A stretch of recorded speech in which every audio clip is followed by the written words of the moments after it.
Hoje, o Renan, falando um pouquinho de currículo, ele é um especialista de inovação na GM, está fazendo um aglutinado de metodologias para ajudar a GM a trabalhar com inovação. Isso, por si só, já é um grande feito. É também o fundador da Life and Roll, uma startup que nasceu dentro do MBA, com uma proposta, talvez, que vá muito de encontro com a empatia, que tem a ver com trocas de experiência entre as pessoas. Então, o Renan é uma pessoa que representa um pouco do que a gente quer passar como mensagem, né? Uma pessoa capaz de fazer a inovação botando a mão na massa. E o resultado é o que ele vai mostrar aqui. Renan, seja muito bem-vindo. Muito obrigado por aceitar o convite. E a gente espera que você tenha de novo aí dado mais uma contribuição, além das que você já deu ao longo do processo. Seja bem-vindo. Agradeço o convite, a oportunidade de estar aqui. O João aumentou a expectativa de vocês, então dá uma baixada na expectativa, porque o que ele falou aqui foi bem bacana. Ele já falou um pouquinho sobre o meu currículo, tudo, mas para quem não viveu essa experiência da MBA, eu convido vocês a participar. É uma experiência transformadora. Tudo que eu vou apresentar aqui foi ao longo dessa jornada, né?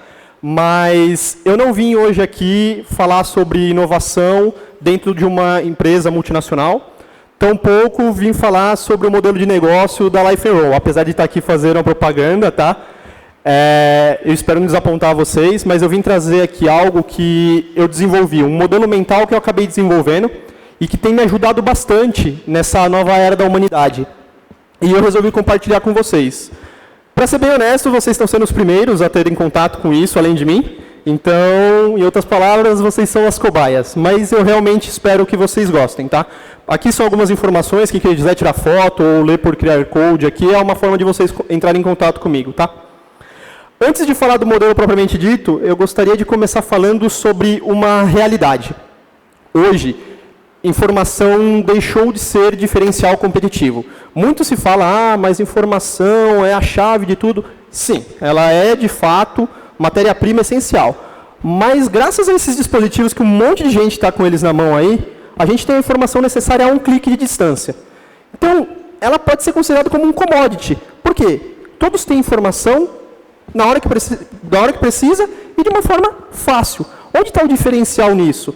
Na verdade, o diferencial agora, ele está em linkar informações que aparentemente não têm conexão alguma e criar algo diferente. Algo que fuja dos padrões até então estabelecidos, ou seja, algo inédito. E isso está acontecendo por um motivo.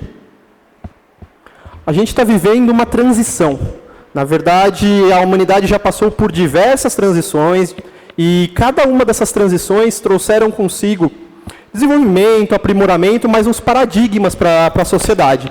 E, como toda transição, a maior parcela da população só se dá conta que mudou as eras quando ela já está em place mesmo, ela já aconteceu. Salvo vocês que já estão aqui hoje, acredito que vocês estão buscando essa fonte de conhecimento, vocês já estão antenados que está acontecendo algo, está mudando. E a Tati falou muito bem isso aqui. E eu gostaria de exemplificar. A gente passou por uma era totalmente agrícola, onde a principal força de trabalho era o agricultor. A gente evoluiu para uma era industrial, onde o principal objetivo era fabricar o maior volume de produtos possíveis, e o recurso primordial aí eram os operadores da linha de produção. Num passado não tão distante, a gente ainda está tirando o último pezinho dela, a gente experimentou a era da informação.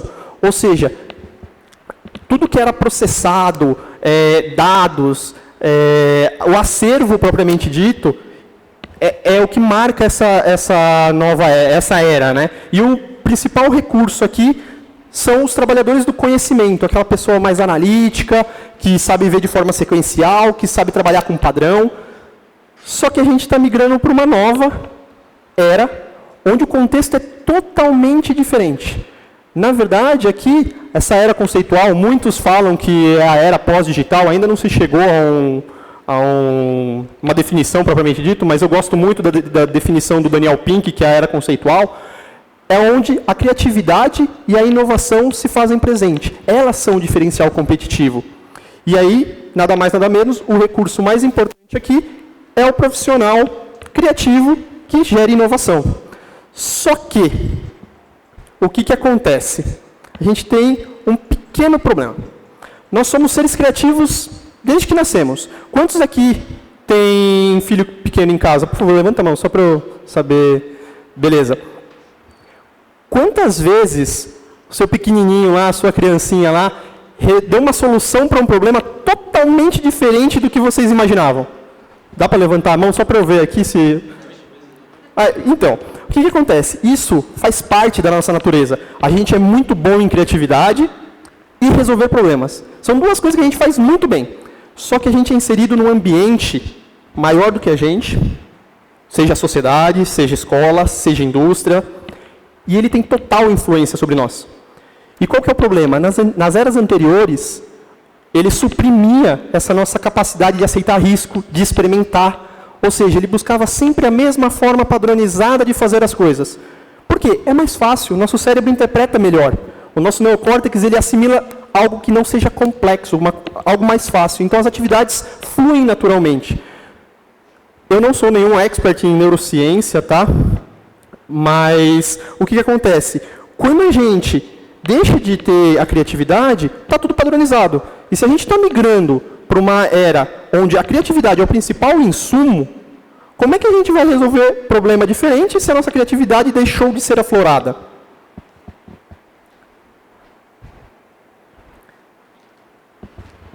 Aí entra o que foi muito trabalhado nessa MBA, que é o mindset. Ou seja, nosso mindset está configurado com a versão antiga do software. Se for fazer um paralelo com a tecnologia, vocês já tentaram instalar um software incompatível no sistema operacional? De duas uma. Ou ele não vai funcionar, ou ele vai funcionar com bug. E é exatamente o que está acontecendo com a gente. O contexto está mudando, novos programas precisam estar instalados na nossa mente, só que o nosso mindset está errado. A gente precisa fazer um upgrade desse mindset, desse nosso sistema operacional. De uma forma bem simples. A gente tem o lado esquerdo e o lado direito do cérebro. Viu? Eu fiz engenharia, já dá para descobrir aqui. Ó.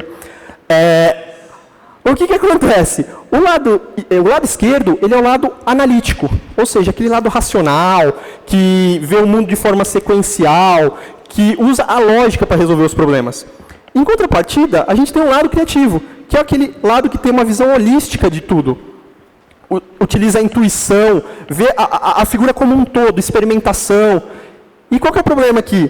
A gente está vindo de uma era que prezava muito por essa parte do cérebro. Para não dizer que discriminava muito o lado criativo. Vamos deixar o louquinho ali no canto, vamos executar o que tem que executar, deixa ele pensando ali, ele é o criativo, mas deixa ele pensando ali. Só que isso está mudando nessa nova era. Tem literaturas que falam que agora é só os criativos que vão mandar. Eu discordo um pouco. Eu não gosto de ser tão extremista a esse ponto. Então, eu gosto de pensar que isso funciona de uma forma, no formato do infinito. Não sei se é mero acaso, mas o formato do infinito também é o símbolo da Life and Roll, tá? O que acontece?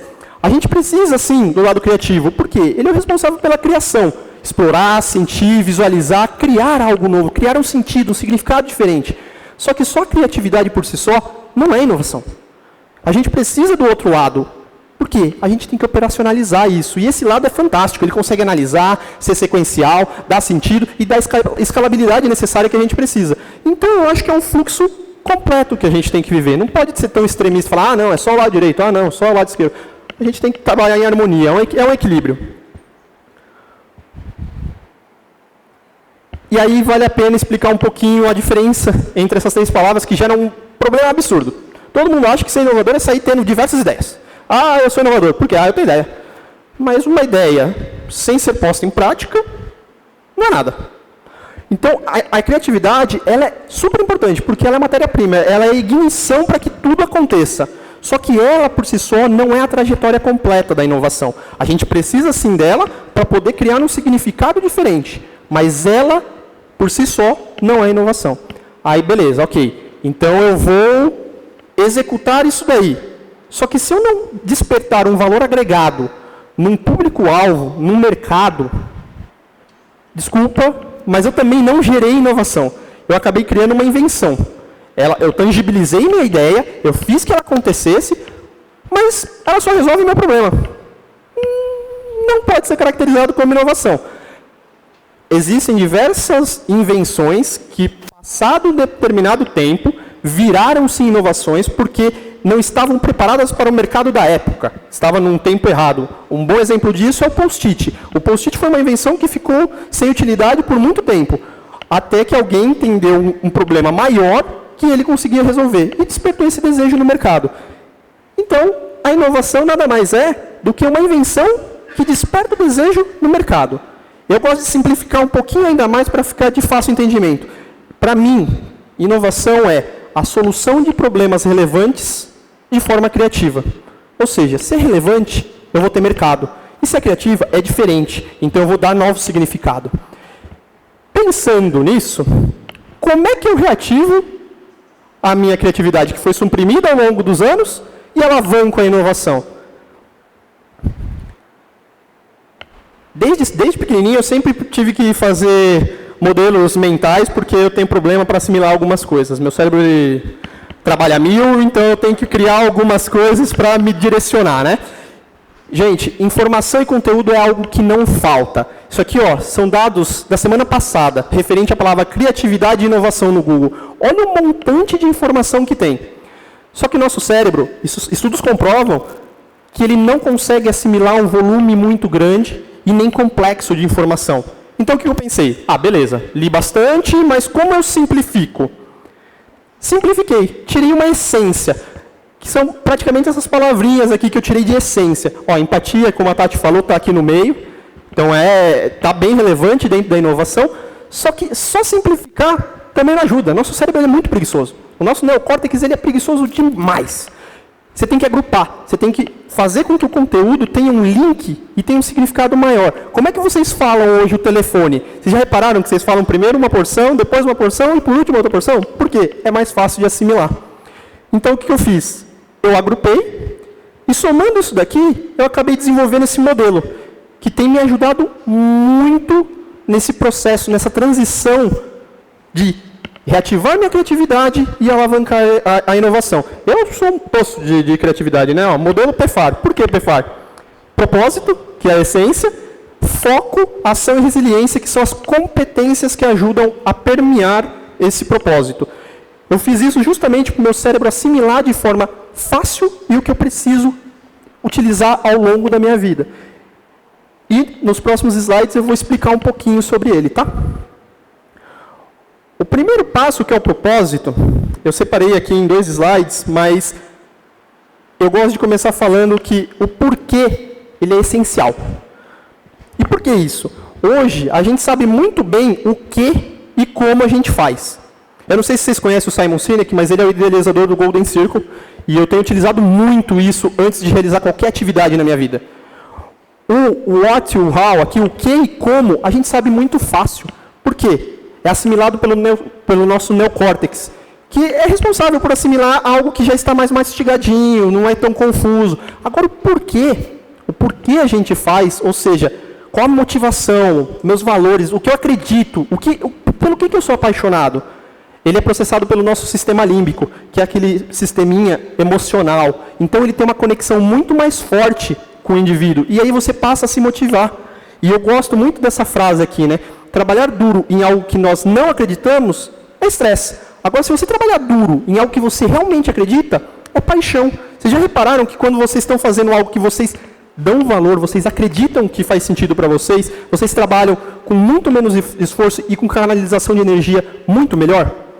Então, porque ele é essencial para, nesse processo, alimentar a criatividade. Afinal, você vai estar executando algo que você acredita. Então, você vai buscar diversas alternativas para dar uma solução diferente. Beleza. Passei a me perguntar o porquê. Só que perguntar o porquê é meio complicado, tá? Isso daí dá um parafuso na cabeça e você passa a começar a perguntar porquê de tudo. E aí, eu falei, beleza, mas por que eu faço o que eu faço? A gente está tão ocupado competindo entre as organizações, com o mundo, querendo provar algo para os outros, que a gente esquece um pouquinho da nossa essência. Por que eu realmente faço aquelas coisas? Qual que é a minha personalidade? O que realmente eu sei que são minhas fortalezas e minhas fraquezas? Fiz diversos testes. Um dos testes que eu acho que me despertou bastante foi o MBTI. Ele é muito utilizado como teste de personalidade. Por quê? Através dessas quatro pilares principais, que é fonte de energia, percepção do mundo, decisão e estilo de vida, ele traça um mapeamento absurdo sobre vocês. Ele te dá todas as suas características, fica até impressionado, assim, ele conhece melhor do que minha mãe, né? Ele te dá todos os seus pontos fortes, todas as suas fraquezas, ele te dá até uma diretriz de quais são as melhores carreiras para você seguir. E é bem bacana quando você passa a saber quais são seus pontos fortes, seus pontos fracos, você tem uma percepção melhor de você, e aí você pode interagir com o outro e com o ambiente como um todo.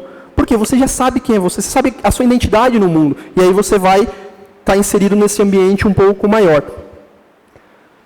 Beleza, passei a me perguntar o porquê, entendi quais eram minhas fortalezas, os meus pontos fortes, como eu poderia aplicá-los e tudo mais, mas se eu resolver algo que só seja relevante para mim, eu não fiz inovação, conforme eu falei lá no comecinho.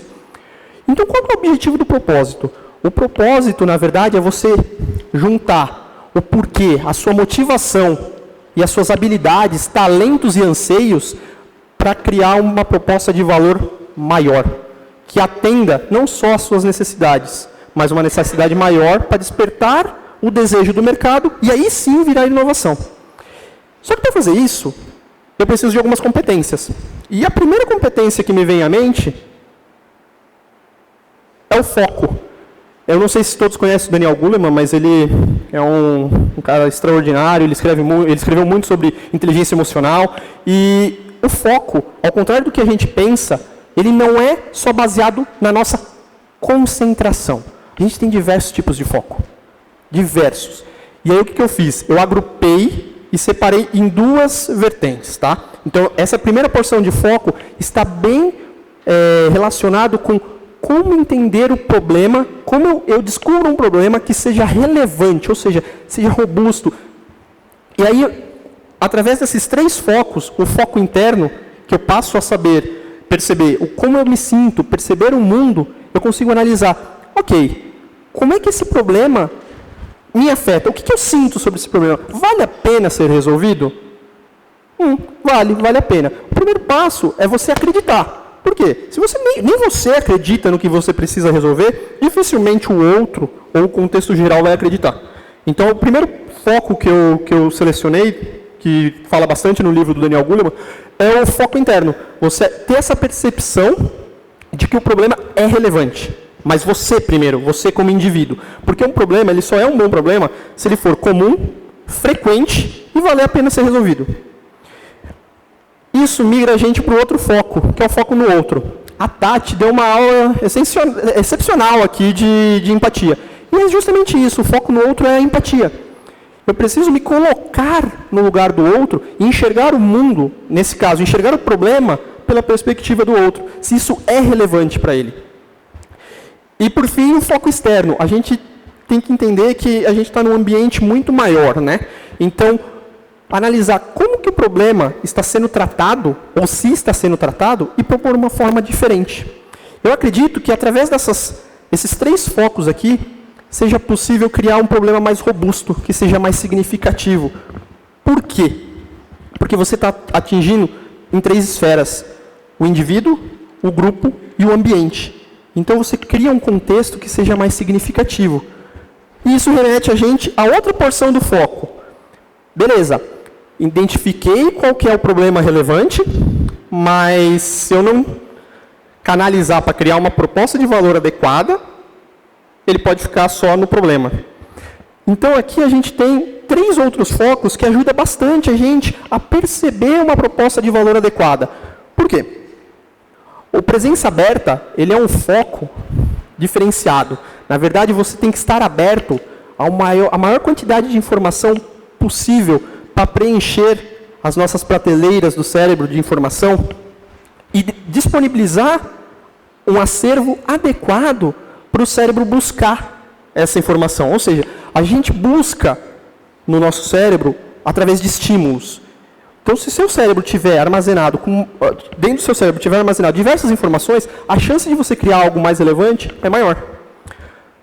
Tem a associação livre. A associação livre ela é um segundo step. Eu tenho bastante informação na cabeça. Só que se eu não deixar meu cérebro pensar, ou seja, dar a liberdade necessária para ele poder fazer as correlações necessárias, dificilmente eu vou contextualizar algo. E não é só isso. A associação livre ela é extremamente importante porque através da conexão entre informações não correlatas, eu consigo trazer algo novo, uma proposta de valor totalmente diferente. E é aí que você tem aqueles momentos criativos. Isso aqui comigo, não é que dá certo fazer isso de forma diferente? Mas vocês já repararam que vocês só conseguem ter esse momento ahá quando vocês não estão no ambiente turbulento que vocês costumam estar? Por quê? Quando você sai desse ambiente turbulento, você tem outros estímulos, e isso ajuda bastante. E, por fim, a concentração. A concentração ela é muito importante porque você tem que executar algo.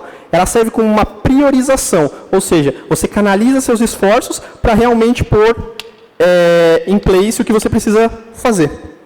E isso leva a uma outra competência, que é a ação. A ação ela é extremamente importante porque ela é a trajetória completa. Desde que eu tenho um vislumbre de problema até eu solucioná-lo de fato. E existem diversas metodologias de inovação que ajudam isso daí. O que eu fiz? Simplifiquei. Eu acredito que a inovação, esse processo de ação ele pode ser caracterizado em dois momentos. Design e execução. Ou seja, eu venho de algo totalmente intangível, que é o quê? A percepção de que é um problema. Um vislumbre de uma proposta de valor. Até algo mais tangível, que é a solução de fato. Se a gente for colocar no papel assim, os 3 pontos mais relevantes assim da inovação, se pudesse sumarizar tudo, pode ser caracterizado em 3 pontos. Problema, uma proposta de valor adequada e a solução de fato. E é nesse ponto que a gente se complica um pouco. A gente tende a acreditar que uma metodologia só supre a necessidade que a gente precisa. E não é bem assim. A gente tem diversas metodologias que adressam a capacidade de execução em diferentes esferas. Eu ouvi uma frase muito bacana, não lembro de quem que é, que o cozinheiro ele utiliza a receita para criar algo que já existe. Já o chefe, ele se utiliza de diversas receitas para criar algo novo, ou seja, ele dá um significado maior. O design thinking, ele é fantástico, mas ele trabalha muito na porção, no contexto do problema. Já o Lean Startup, ele é fenomenal também para executar de fato, pôr tudo a mão na massa, mas ele trabalha muito no âmbito da solução. Por que eu não posso pegar esses quatro eu pego porque é o que eu mais utilizo, tá, gente?